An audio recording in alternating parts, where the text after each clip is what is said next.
Hi, welcome to my channel, Beautiful Minutia. If you're new here, my name is Tiffany, and today I am doing a mid-month wrap-up for August. You may notice that I'm kind of in a different filming location. I normally film in our library, but that's also our spare bedroom. So when we have guests stay with us in there, I kind of like set up the air mattress and all that kind of stuff in there, and I had guests this past weekend and I haven't cleaned anything out, but I needed to film. So we are filming in here instead. The background's not quite as pretty, but I do still have books on either side of my bed. So I only did a bookshelf tour for the library, but the library is where I keep all of our middle grade and all of our classics. So I do have other books in here. I have like some Christian fiction, some historical fiction, fantasy, YA, just, everything else pretty much is in here for like adult books. So let's go ahead and dive into my reading month so far. I have read 6 books so far in the month of August, which is wonderful because I had quite a hefty list of books that I wanted to complete by the end of August to completely black out my summer book bingo. And I'm actually like pretty much on track to do that. So I'm thrilled at the progress I have made so far this month. So the first book I read this month was not for summer book bingo, but I read Collision of Lies by Tom Threadgill. This is a suspense. I was going to say it's like Christian. I think it might be labeled as Christian, but it is not really a Christian book at all. It's just clean. There's not really any elements of faith in it whatsoever. So if you're kind of a stickler about that when you're reading Christian fiction, that element may bother you. But if you're someone who tends to avoid preachy Christian fiction books, you may like this because it doesn't have any of that in it. So Collision of Lies follows a detective. She's a detective for like theft and robbery, but she really wants to be in the homicide department, and she ends up being embroiled in this cold case, basically, where this bus driver had all these school children on the bus and he drove it right over train tracks into an oncoming train, and it was ruled as like him just basically going crazy. So and then there are just things that are popping up. She ends up meeting the parents of one of the children who claim that they have received a text message from their son who is presumed dead, and so then the story just kind of takes off from there. I did talk about this book while I was vlogging, so I will link that vlog in case you want to watch that, because it's kind of more of like my off-the-cuff feelings as I'm reading it. But I have a lot of friends who have read this book and it was a 5-star book for them and they said it was amazing. And so I went into this book with really high expectations and was incredibly let down by it, unfortunately. There was nothing in it that was like a terrible, like it was, so I mean, I gave it 3 stars because parts of it were really enjoyable, but there are elements of it that kept kind of like taking me out of the story, and I was really expecting a psychological thriller, so something that really makes you think and has all these plot twists, and this book just did not deliver on that for me. Like, some of the plot twists were really predictable and then the other ones were really confusing and didn't make any sense at all. So I kind of was disappointed by that, but I still feel like it's kind of like a solid like suspense book in general, especially if you're interested in like police drama type suspense books. You would probably really enjoy it. It was entertaining and it was easy to read, which is great. That was kind of what I was looking for when I was reading it, but overall it just wasn't super satisfying for me, and I've had that issue before with like domestic thrillers / suspense books, that if it doesn't have these great psychological twists, I'm just kind of like, it was kind of entertaining, but it's just usually not very memorable for me. The next book that I read this month, I actually read during Dewey's readathon, and that was Treasure Island by Robert Louis Stevenson. I'm still like kind of shocked I somehow never read this during my childhood or teenage years or anything like that, but I'm so glad that I did read it. I absolutely loved this book. I was expecting to read it and be like, oh, this is kind of a fun read. I was expecting maybe 3 or 4 stars for it. I picked it for a summer vibe square on my book bingo. And, you know, it just seemed like pirates, high seas, like all these kind of things, like treasure maps. Like, it just seemed like a perfect summer read, and it definitely was, but it fulfilled in so many more ways than I thought it would. I thought the characters were great. I thought the action was great. I kind of wasn't super surprised by anything in it because Treasure Island and kind of riffs off of it have been done so many times. It's very, very iconic book, I feel like. There's so many things that Robert Louis Stevenson did in this book that had never been done before, like, you know, a pirate with a peg leg and a parrot on his shoulder, and X marks the spot on treasure maps, and even the 15 men on the dead man's chest, yo ho ho, and a bottle of rum. Like, that's from Treasure Island. So there's so many things that were really iconic about it, and so that just made it more fun, and it almost made it feel like nostalgic and comforting to read, even though I hadn't actually read it before. So I really, really loved it. I don't necessarily always include read alouds in my wrap-ups, but this one I had to include because it was so wonderful, and I actually spent most of the time during Dewey's readathon reading this with my daughter, and that's Anne of Green Gables. I was so thrilled to finally introduce my daughter to Anne, and we started this book in July at some point, and so it kind of took us a little while to get through it, but we ended up reading like the last half of the book over the course of like a Friday night and a Saturday morning, and it was amazing. I just love Anne so much, and I was pretty sure this was gonna be a 5-star read.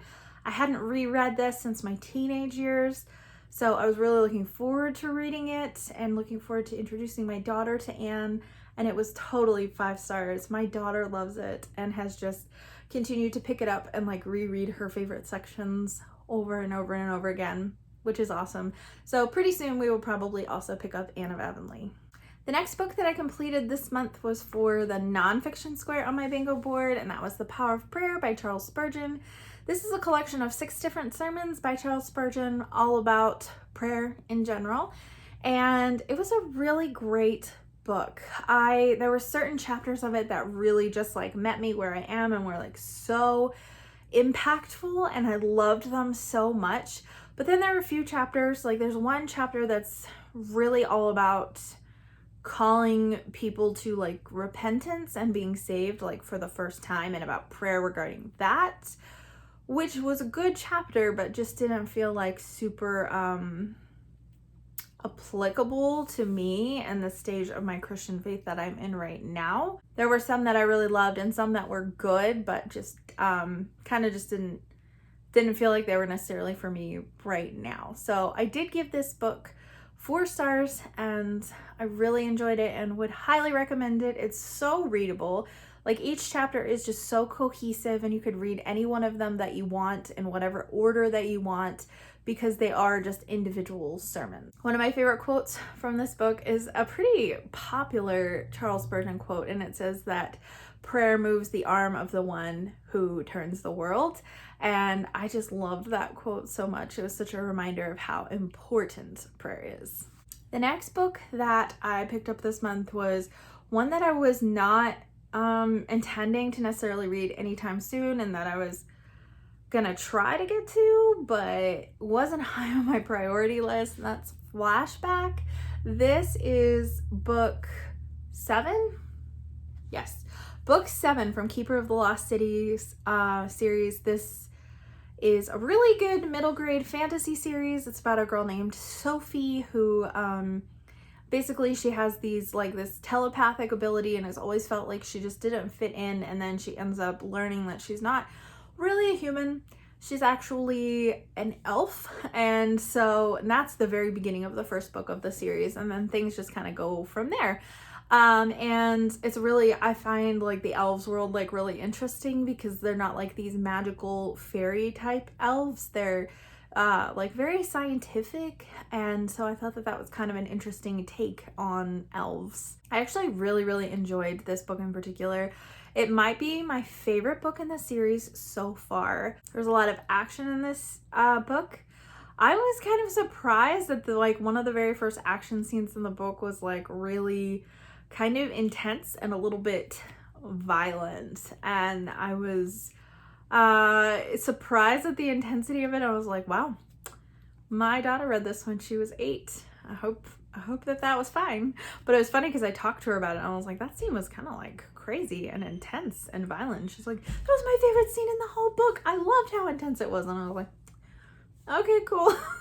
I mentioned last month when I read book 6, the kind of some of the romance stuff was ramping up, and that does continue into this book, but the scenes in this book make way more sense than the ones in book 6. So I didn't really mind them too much. And it was also some of the romantic type stuff have been dragged out over the series. So it kind of like makes sense. This has been taking place over the course of years. And Sophie at the beginning of the first book was, I think, 11 or 12, and now she's 15. So it kind of makes sense. It kind of reminds me of like Harry Potter, how like the readers of Harry Potter kind of like aged with the protagonists. And so I feel like it's kind of the same this way, maybe. But yeah, I don't really have a whole lot of complaints about this one. I think the only complaint that I have is there was a villain who is introduced in book 6, and I was really hoping she would play a super prominent role in this book.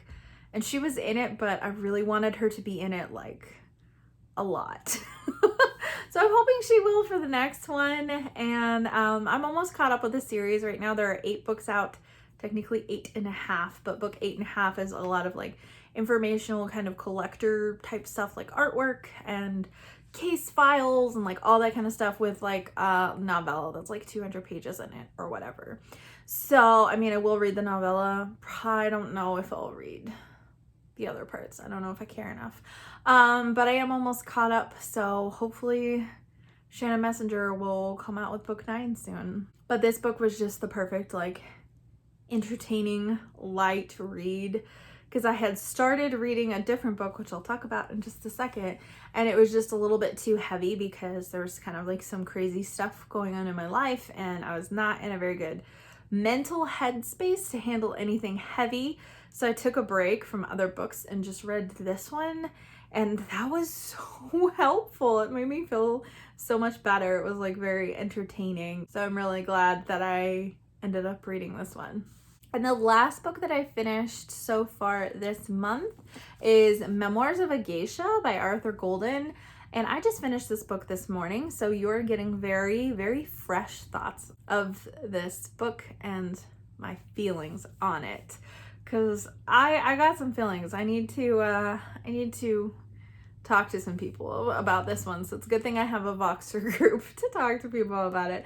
So this is a story of Chio, who is a young girl. She's 9 years old, and her older sister are essentially sold to this man because like her father like needs the money and her mother is dying. And Chio ends up going to like a place where she is supposed to be training to be a geisha. And I think there's like this supposition that like a geisha is basically a glorified prostitute, but that's not necessarily the case. There's a lot more to a geisha than just that can be part of it. But yeah, there's definitely some like sexual elements to it, to this book in particular, and definitely some being paid for things. But the beginning of this book was really dark and really intense, and actually quite a bit of the book is. I would say that any of the sexual scenes in it are not in the least bit erotic or anything. They are very like distressing and sad.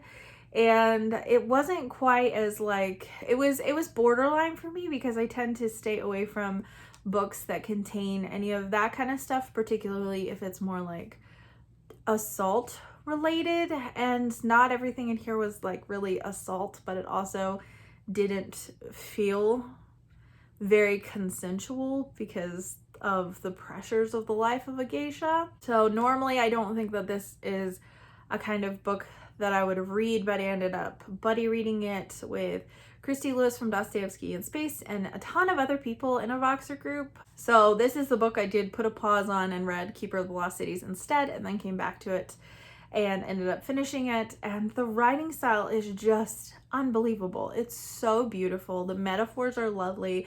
It's really well written. I didn't feel like it was like overly flowery, but it was beautifully written. I mean, if you were looking for like a fuzzy, warm, feel-good book, this ain't it. Definitely has elements that are hard and tragic and difficult to read. I think my biggest issue with it was the ending. I feel like Chio does some things that are questionable and seem kind of like out of character for how her integrity has been so far throughout the book. And then the way that that gets resolved for her seems strange and unrealistic to me. So I don't have a star rating for this one yet. I was, as I was reading it, I was like, this is gonna be a 5-star book. This is amazingly written. Like, the training of the geisha was so interesting, and just the descriptions of everything. And then, you know, Chio's backstory is so sad, and a lot of things that happen to her are really, really difficult to read and really sad. But it's so well written that I was like, yeah, it's gonna be a 5-star book. But the ending has me questioning that. So I don't know. I'm kind of like maybe sitting at a 3.5, 4 stars, maybe, but maybe once it percolates a little bit, maybe star rating will go up or down. I'm not really sure yet. So yeah, but those are just kind of like my very fresh, raw thoughts on it, that there were elements that I really loved and then elements that I kind of was like, especially at the end. But it is one of those books that I'm really glad I read it with a group of people, because it's been really fun to talk about it, especially in terms of metaphors and character analysis and characters' motivations and all that kind of stuff. So those are all the books that I've finished so far, but I am still in the progress of Les Mis. I'm really close to halfway through. Might be halfway through actually at this point. So still enjoying that. Will I finish it by the end of this month? I don't know. I don't really have to until the beginning of September, so we'll just kind of see. And then I'm also reading The Great Divorce by C.S. Lewis. This is like a collection of C.S. Lewis's books, so it's in here. And I only have like 4 chapters left in this, so I think I'm like 2/3 or 3/4 of the way through, and oh my goodness, I'm loving it so much. Like, we'll see how it continues to progress, but as of right now, it's definitely like in the running for my favorite C.S. Lewis book. Like, it is just like, I don't know, the imagery is unbelievable. The metaphors are so deep, and C.S. Lewis has a way of thinking about things and expressing things in a way that I just never thought about before. So this book is kind of blowing my mind. Well, that is my wrap up for August so far. I feel like it has been a really good, really strong start to my reading month. I only have 3 more books that I have to complete this month that I haven't even started to completely black out my bingo board. So I'm hoping I can do that, but my in-laws are going to be here next week for most of the week.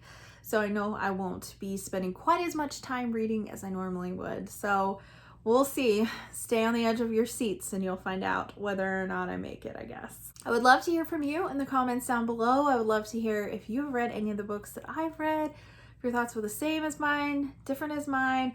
If you read Memoirs of a Geisha, what did you think of the end? I mean, try to keep it kind of like spoiler free, be vague in your descriptions in case there are people looking through the comments who have not read Memoirs of a Geisha and would like to. But it would be interesting to hear your thoughts, because I know there's also been some controversy with the author. I guess he like interviewed a geisha and was asking her questions about stuff, but then like totally disregarded a lot of what she said, and she felt like he misrepresented geishas and the Japanese culture of the time. So I haven't done a whole lot of research about that, but she did write her own book about geishas, so it would be interesting to read that as well. So if you read that one, let me know what you think of that. I think it's called Geisha, A Life. Maybe. If it's not, I'll put a different title up here on the screen. I'd also love to hear what you have been reading lately. Thank you so much for watching. If you like this video, please hit like and also subscribe so you can continue to see more bookish content from me, and I will see you again next time.